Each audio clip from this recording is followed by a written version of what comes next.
sebagai kader yang pernah merasakan berproses, ditempa, didoktrin berpikirnya tentang karya kekaryaan, pasti merasa terpanggil, baik diminta maupun tidak diminta, dalam konteks pengabdian kepada negara lewat instrumen partai.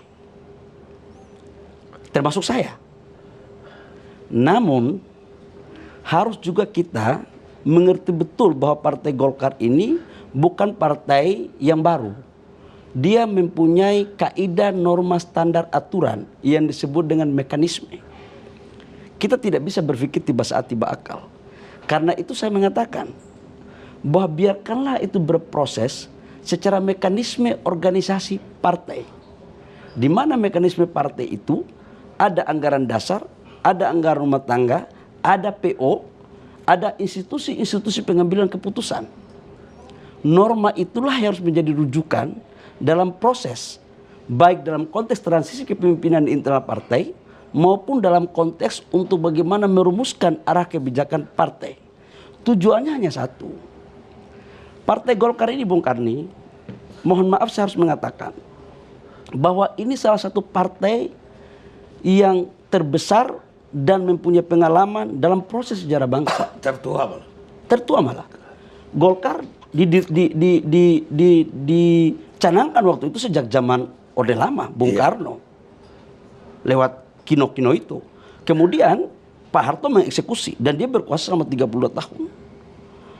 Setelah itu pasca reformasi, Golkar pun masuk survive, bahkan pernah menjadi partai pemenang pemilu.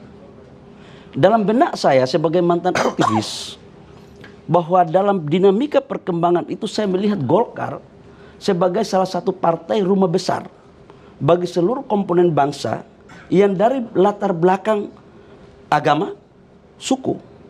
Dan dalam sejarahnya, Golkar telah mampu memperlihatkan karyanya sebagai doktrin daripada karya kekaryaan untuk menjaga keutuhan bangsa dan memberikan kontribusi terbaiknya dalam pembangunan bangsa.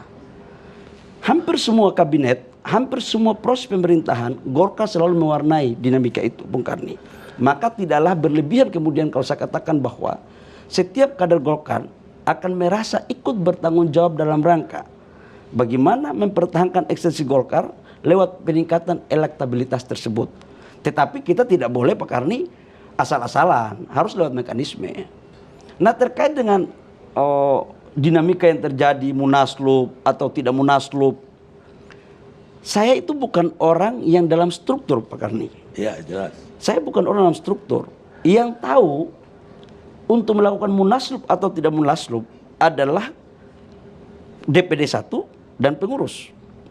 Ada acuannya. Munaslup bukan suatu haram karena ada di anggaran dasar. Kalau tidak salah pasal 13, tolong saya dikoreksi kalau itu tentang keanggotaan. Jadi saya pikir tinggal dilihat aja. Kalau memang kita ingat terbiasa pakai aturan, Pak Karni.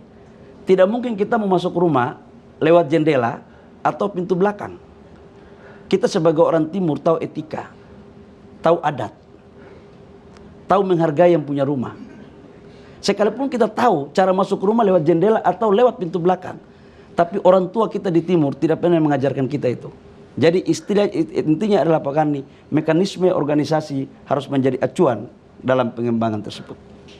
Iya, tapi bagi saya ada itu istimewa loh. Yang tidak mungkin itu bisa jadi mungkin.